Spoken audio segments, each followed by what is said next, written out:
channel does not promote any violent, harmful, or illegal activities. All content provided by this channel is meant for an educational purpose only.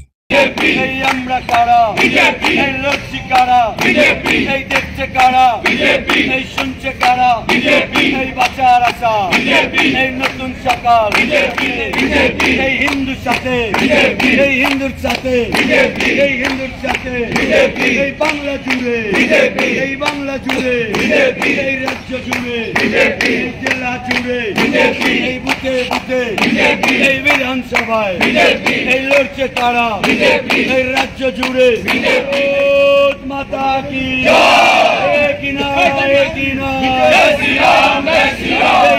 মুসলমানদের সরকারের দ্বারায় কাঁথি থেকে কাকদ্বীপ সর্বত্রই হিন্দু সনাতনীদের বাড়ি বেছে বেছে যারা রাষ্ট্রবাদী দেশপ্রেমী রোহিঙ্গাদের সুবিধা করবার জন্য এবং তোষণবাদকে আরও সুপ্রতিষ্ঠিত করবার জন্য ভারতীয় জনতা পার্টির একাধিক নেতা নেতৃত্বের পর অন্যায়ভাবে আক্রমণ সাধিত করে ভারত সরকারের রাষ্ট্রমন্ত্রী তথা প্রদেশ ভারতীয় জনতা পার্টির সম্মানীয় সভাপতি ডক্টর সুকান্ত মজুমদার মহোদয়কে গতকাল অন্যায়ভাবে তাকে অ্যারেস্ট করা হয়েছে।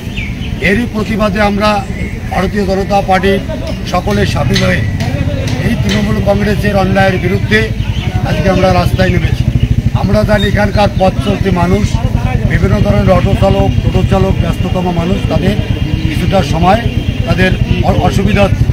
সেই সঙ্গে সঙ্গে বলবো, 4 ধামের এক ধাম হচ্ছে পুরীর ধাম। আজকে যেখানে মহাপ্রভু জগন্নাথ দেবের যেখানে রথযাত্রা সর্বপ্রথম উদ্ঘাটন করা হয়, এই রাজ্যের তোষণবাদের সরকারের যিনি মুখ্যমন্ত্রী অর্থাৎ হিন্দু বিরোধী মুখ্যমন্ত্রী, আপনারা সকলেই অবগত আছে যে পুরীর একটা জগন্নাথ ধামের আছে একটা, তিনি সেখানে জগন্নাথ ধাম উদ্ঘাটন করেছে। এই প্রথম 100 কোটি টাকা খরচ করে হিটকোট থেকে টাকা তুলে হালাল প্রসাদের ব্যবস্থা করেছে। আপনারা শুনেছেন ধর্মীয় অনুষ্ঠানের, সনাতনীদের ধর্মীয় অনুষ্ঠানে কোনো প্রসাদ কোনো মুসলিম দোকান থেকে সেখানে বিতরণ করা হয়। মুর্শিদাবাদের শেখ আজমল হক নামে একজন মিষ্টির দোকানদার আছে, তাকে 50 কোটি টাকা তাকে অর্ডার দেওয়া হয়েছে শুধুমাত্র উত্তরবঙ্গ থেকে দক্ষিণবঙ্গে প্রত্যেকটি মানুষের কাছে, হিন্দু সনাতনীদের কাছে জগন্নাথ দেবের প্রসাদ অর্থাৎ হালাল প্রসাদ আজকে বিতরণের ব্যবস্থা করেছে।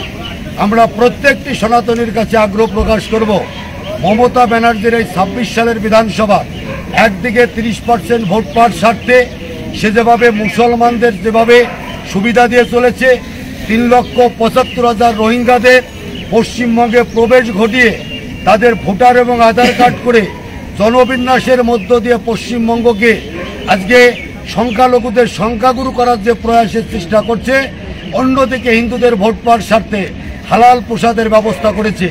পথ চলতে মানুষ এবং আমার এই সোশ্যাল মিডিয়ার মাধ্যমে আমি সকলকে বলবো যে এই প্রসাদ আপনারা বর্জন করুন। হালাল প্রসাদ ভারতীয় হিন্দু সনাতনীরা কৃষ্টি কালচার যে সভ্যতা আছে, আমরা কোনো মূল্যে কোনো অবস্থানে মমতা ব্যানার্জির এই হিন্দু ভোট পাওয়ার স্বার্থে হালাল প্রসাদ আমরা গ্রহণ করব না। আপনাদের আমরা অনেক বড় লক্ষ্য দিকে দিকে যেভাবে সনাতনী হিন্দুদের উপর আক্রমণ সংঘটিত হয়েছে, শামসেরগঞ্জ, ধুলিয়ান এবং মহেশতলার 8 নম্বর ওয়ার্ডে শিব মন্দিরকে যেভাবে উপড়ানো হয়েছে, তুলসী মাতার মঞ্চ, তুলসী মাতাকে যেভাবে অপমান করা হয়েছে, সমস্ত হিন্দুদের ঐক্যবদ্ধ হওয়ার জন্য, হিন্দু সনাতনীদের ঐক্যবদ্ধ হওয়ার জন্য আমি আগ্রহ প্রকাশ করব। আপনারা সকলে ভালো থাকুন, সকলে সুস্থ থাকুন। আপনাদের আমি বেশি সময় নেব না। আমরা এখনই আমাদের জেলার যুব মোর্চার সভাপতি এই রাস্তা অবরোধ তুলে নেব।